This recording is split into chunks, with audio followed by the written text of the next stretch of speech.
Naquele tempo, Jesus voltou a falar em parábolas aos sumos sacerdotes e aos anciãos do povo, dizendo: o reino dos céus é como a história do rei que preparou a festa de casamento do seu filho e mandou os seus empregados para chamar os convidados para a festa. Mas estes não quiseram ir. O rei mandou outros empregados, dizendo: dizei aos convidados, já preparei o banquete, os bois e os animais cevados já foram abatidos, e tudo está pronto, vinde para a festa. Mas os convidados não deram a menor atenção. Um foi para o seu campo, outro para os seus negócios. Outros agarraram os empregados, bateram neles e os mataram. O rei ficou indignado e mandou suas tropas para matar aqueles assassinos e incendiar a cidade deles. Em seguida, o rei disse aos empregados: a festa de casamento está pronta, mas os convidados não foram dignos dela. Portanto, ide até as encruzilhadas dos caminhos e convidai para a festa todos os que encontrardes. Então, os empregados saíram pelos caminhos e reuniram todos os que encontraram, maus e bons. E a sala da festa ficou cheia de convidados. Quando o rei entrou para ver os convidados, observou aí um homem que não estava usando traje de festa e perguntou-lhe: amigo, como entraste aqui sem o traje de festa? Mas o homem nada respondeu. Então o rei disse aos que serviam: amarrai os pés e as mãos desse homem e jogai-o fora na escuridão. Aí haverá choro e ranger de dentes, porque muitos são chamados e poucos são escolhidos. Palavra da salvação. Queridos irmãos e irmãs, de forma semelhante às parábolas que nós escutamos nos domingos passados, aqui fala também desse chamado que é feito, que Deus faz ao seu povo. A parábola de Jesus, como começa, é dirigida para os chefes do povo, os mestres da lei, os sumos sacerdotes, os anciãos do povo, os chefes religiosos.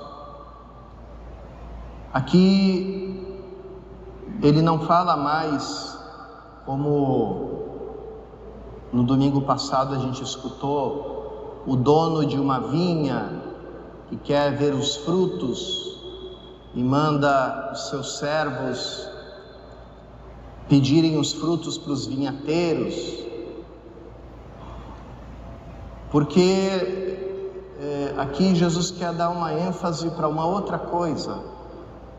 Ele quer mostrar o reino de Deus, a oferta de salvação, como um grande dom, uma grande notícia, a maior notícia de todas, a única notícia boa, e mostrar como ela não depende dos nossos trabalhos, das nossas conquistas, mas é um puro dom de Deus para nós, porque Ele nos ama. E o cenário depois fica muito parecido. O rei manda os empregados, os convidados não aceitam, acabam até matando, maltratando os empregados. Aqui a gente sabe que Jesus se refere aos profetas que foram enviados ao povo e foram mortos, assim como na outra parábola da vinha, dos maus vinhateiros. Ele manda seus empregados, eles são maltratados. Então, aqui tem esse cenário que enfatiza, que coloca um acento sobre o reino de Deus como um dom, como um presente, como uma notícia boa, como uma grande alegria, como motivo de uma grande festa. Mas por que o convite é rejeitado? E aqui, tanto nessa passagem de Mateus como nas passagens de Marcos, de Lucas, que contam de forma semelhante essa parábola, os convidados não vão para a festa, porque eles estão muito ocupados com os seus negócios. E aqui a gente entra nesse mistério do coração humano que não aceita ser amado e muito menos aceita ser amado de forma gratuita. Pelo nosso orgulho, pela nossa soberba, nós colocamos o acento sempre naquilo que a gente faz. E isso, como tem raízes profundas no coração do homem, e no fim, como tudo tem a raiz no pecado, porque o que é o pecado do ser humano a não ser essa autossuficiência?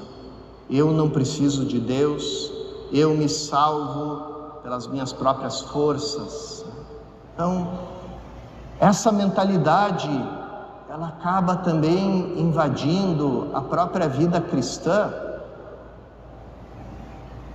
Me lembro, muitos anos atrás, comecei a ler, ainda como estudante de teologia, um livro enorme, não sei, 800 páginas, chamado Teologia da Perfeição Cristã. Então, estava muito interessado no assunto como ser um cristão perfeito, como ser perfeito na vida cristã. E as primeiras páginas mostravam de todas as maneiras, usando a Escritura, usando toda a doutrina da fé, usando os escritos dos santos padres, os escritos dos grandes santos, dos grandes doutores da igreja, que a perfeição cristã consiste no amor. Ser perfeito como cristão tudo reside no amor, mas de uma forma especial naquele amor com que Deus nos amou. Aqui a Sagrada Escritura é muito explícita sobre isso. Não que nós tenhamos amado a Deus, mas que Ele nos amou, nos entregou o Seu Filho. Ele nos amou primeiro, quando nós ainda éramos pecadores, quando nós ainda éramos inimigos, Ele nos amou primeiro. Então, São João, na sua primeira carta, nisto consiste o amor, não que nós tenhamos amado a Deus, mas que Ele nos amou, nos entregou o Seu Filho. Evangelho segundo São João: Deus tanto amou ao mundo que nos deu o Seu Filho Jesus, para que não se perca todo aquele que nele crê, mas tenha a vida, etc, etc. A gente poderia estar citando todo o Novo Testamento, que dá testemunho disso, desse amor que não vem de nós, que vem de Deus, que é derramado sobre nós e que nos torna capazes de amar a Deus com esse amor que Ele derramou sobre nós, ou seja, o Espírito Santo. Então, nisso consiste a vida cristã e a perfeição cristã. Então aqui alguém pode pensar, tá muito fácil então ser cristão, é só a gente ser amado por Deus e a gente já é, então pronto. É aí que vem, irmãos e irmãs, a grande surpresa, como a surpresa desse dono da festa que preparou um enorme banquete e não apareceu ninguém, né? Nós não conseguimos aceitar isso, não conseguimos aceitar ser amados, rejeitamos o amor de Deus justamente porque Ele é gratuito, justamente porque Ele é um amor de bondade e de misericórdia. Nos sentimos ofendidos com esse amor. Como? Então eu não tenho que fazer nada.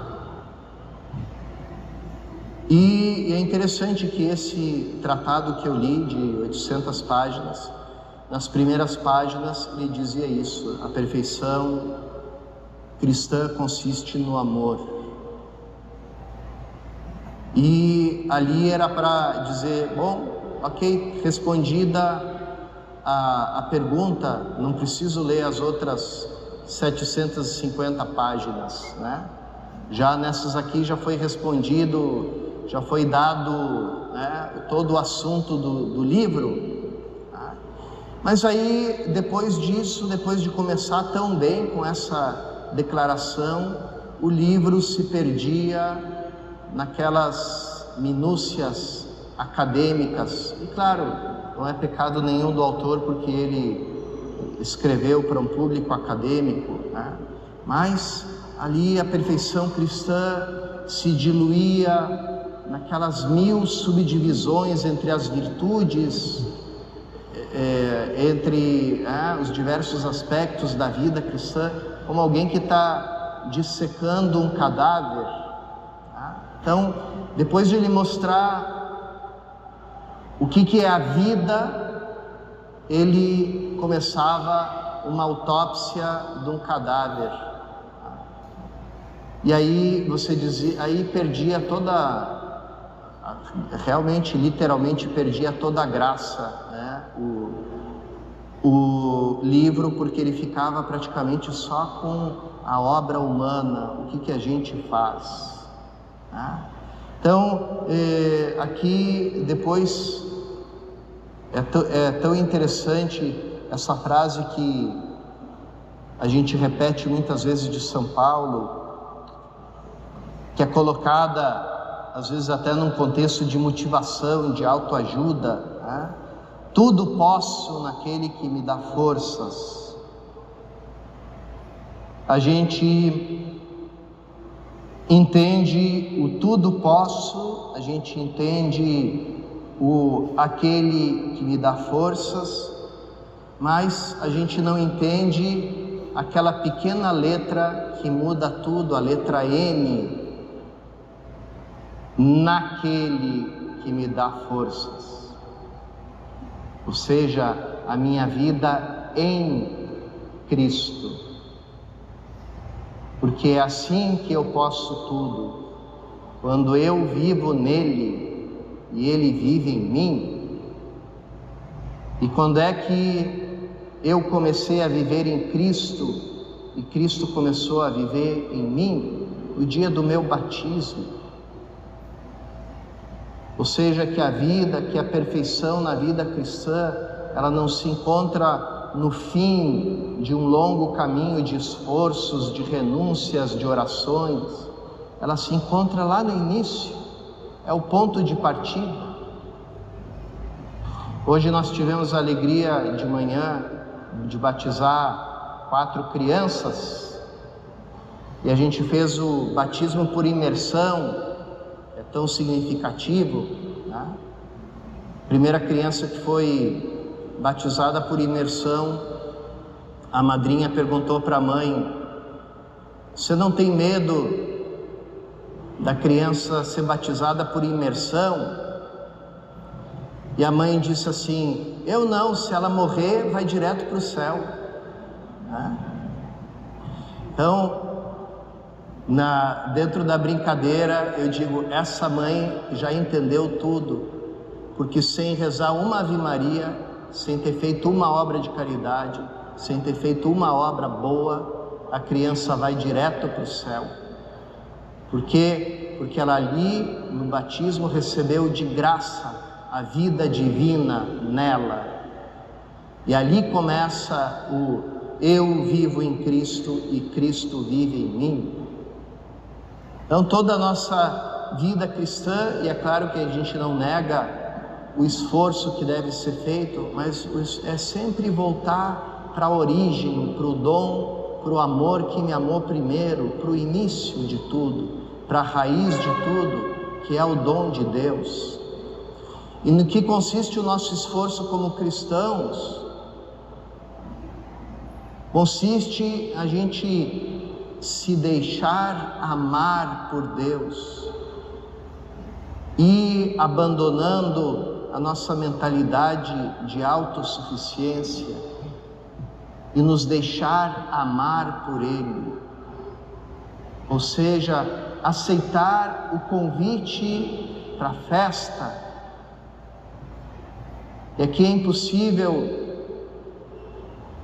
quando a gente fala de um rei, do seu filho, das núpcias do seu filho, do grande banquete, é impossível não pensar na missa, porque o que é a missa? Justamente é o banquete das núpcias do Cordeiro, que a gente participa de forma antecipada, sacramental, mas real, porque esse é o banquete da vitória final de Cristo, que nós participamos.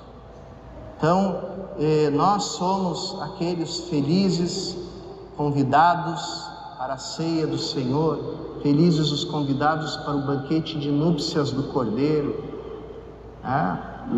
palavras do Apocalipse. Então, nós somos convidados para esse banquete. E quando você é convidado, você não paga. Depois do batizado, me convidaram para ir numa churrascaria. Eu digo, o conceito capixaba de churrascaria é um pouco diferente do gaúcho, né? É aquela tirinha de carne com um monte de feijão tropeiro e vinagrete, né? Mas fui lá com toda a alegria, e ali ainda havia os pais das crianças, da criança discutindo com os padrinhos, porque os padrinhos diziam, nós queremos pagar também, vamos rachar a conta, né? E eu fiquei bem quieto, eu disse assim, eu não vou insistir para pagar a conta, eu fui convidado, né? Convidado não paga nada.